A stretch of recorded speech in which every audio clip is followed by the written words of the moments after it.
Oh, so today's day 3, liquid and protein.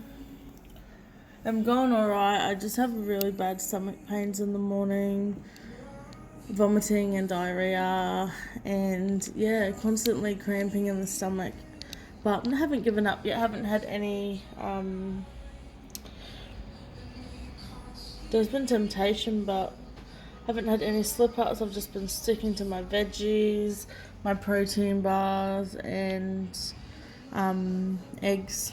And I've been drinking water. I haven't had veggie juice since day one, so um, that's alright. But yeah, I'm just fucking. Just my stomach is so sore at the moment, but I'm guessing it's just detoxing. So yeah, happy days.